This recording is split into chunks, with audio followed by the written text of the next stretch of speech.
सामनामधून sir अनेक गौप्यस्फोट करण्यात आलेले आहेत. केलेला आहे की एका शिंदे गटाच्या आमदाराने विमान प्रवासात मला काही दिसत आहे. नेमकं काय किस्सा होता आपल्या प्रश्न असा आहे की त्यात शिंदे गटाचा आमदार यांनी कशा करता सांगायला पाहिजे. नक्कीच आज सामनामध्ये रोखोकमध्ये मी काही एक विषय मांडलेला आहे आणि हा विषय तसा सगळ्यांनाच माहिती आहे की महाराष्ट्रातलं सरकार हे बहुमतातलं असलं तरी ते एकसंघ नाही, त्यात एकवाक्यता नाही आणि एकमेकाविरुद्ध कुरघोड्या करण्याचे प्रयत्न सुरू आहेत. पण एकनाथ शिंदे यांची कुरघोडी करण्याची ताकद, बरं का, ज्याला तुम्ही बार्गेनिंग पॉवर म्हणतो, ती भारतीय जनता पक्षानं पूर्णपणे संपवली असल्यामुळे एकनाथ शिंदे आणि त्यांच्या गटाचा एक सरपटणारा प्राणी झालेला आहे भाजपसमोर. हे स्पष्ट दिसत आहे. मी तेच म्हटलेलं आहे. एकनाथ शिंदे यांचं म्हणणं आहे, खाजगीत ते सांगतात की विधानसभा निवडणुकीनंतर सुद्धा मीच मुख्यमंत्री राहीन अशा प्रकारचं मला वचन दिल्यामुळे मी फुटलो. मला विधानसभा 2024 नंतर सुद्धा आपणच मुख्यमंत्री राहणार आहात हे सांगितल्यामुळेच मी पक्षातून बाहेर पडण्याचा निर्णय घेतला. हे त्यांचं स्वतःचं म्हणणं आहे की नाही त्यांना जाऊन विचारा. मी खोटं बोलत नाही. आणि काल निवडणुका झाल्यावर एकनाथ शिंदे यांना खड्यासारखं बाजूला केलं.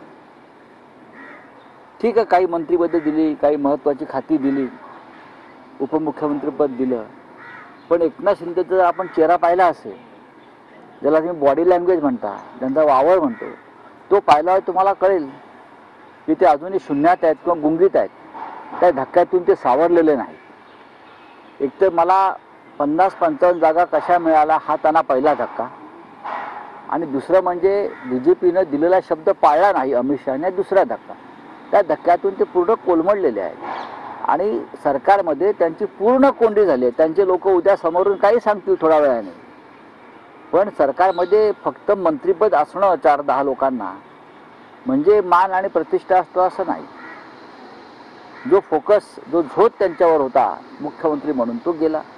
आता लोक त्यांच्याकडे जात नाहीत. लोक जातात ते फक्त पैसे मागायला जातात.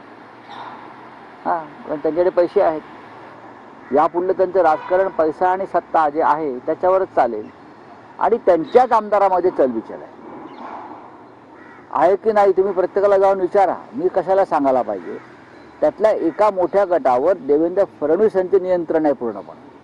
शिंदे गटातल्या किमान 20 ते 25 आमदारांच्या गटावर देवेंद्र फडणवीस यांचं पूर्ण नियंत्रण आहे. कारण हे 20-25 लोक जे आहेत हे देवेंद्र फडणवीस किंवा अमित शहा यांच्या सांगण्यावरून सुरतला गेले, एकनाथ शिंदेसाठी नाही. आणि आजही त्यांच्यावर कंट्रोल हे फडणवीसांचाच आहे. आणि उरलेले लोक आहेत ते चलबिचल आहेत, चंचल आहेत.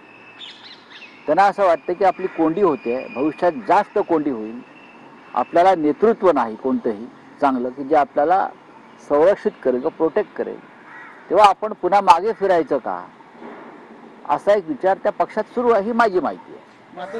संजय सिरसाटांनी एबीपी माझाला जी मुलाखत दिली त्याच्यामध्ये त्यांनी असं म्हटलेलं की आता जोडायची वेळ आहे, एकत्र यायची वेळ, आणि जर वेळ पडली तर मी स्वतः दोन्ही नेत्यांना एकत्र आणू शकेन किंवा मी स्वतः त्यामध्ये प्रयत्न करेन. ते अटल बिहारी वाजपेयीच आहेत ना.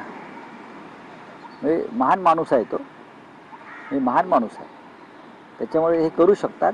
आणि त्यांच्या ज्या भावना आहेत त्या भावनांविषयी आम्ही कृतज्ञता व्यक्त करतो.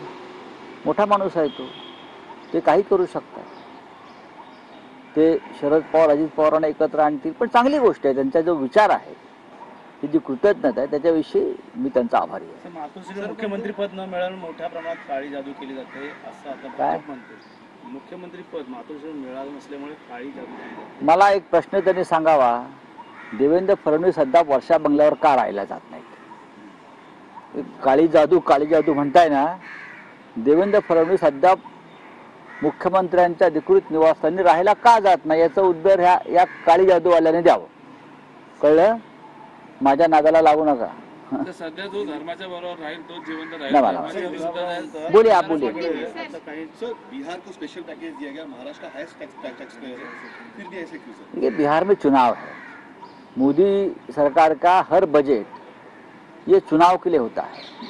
चाहे राज्यों का चुनाव हो, विधानसभा हो, या चाहे लोकसभा चुनाव हो, हर चुनाव ये इलेक्शन पैकेज होता है। अब बिहार में चुनाव है तो पूरा बजट का जो हिस्सा है ज़्यादा से ज़्यादा बिहार को जाएगा ना।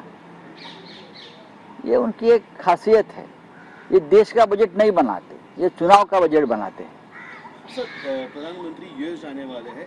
हार्ली डेविडसन की कंपनी है जिसका टैक्स पूरी तरीके से माफ किया गया, एक यूएस को गिफ्ट देने की बात हो रही है, किस तरीके से देखते हैं सर? ये देखिए, अभी ट्रम्प से डरते हैं ये लोग।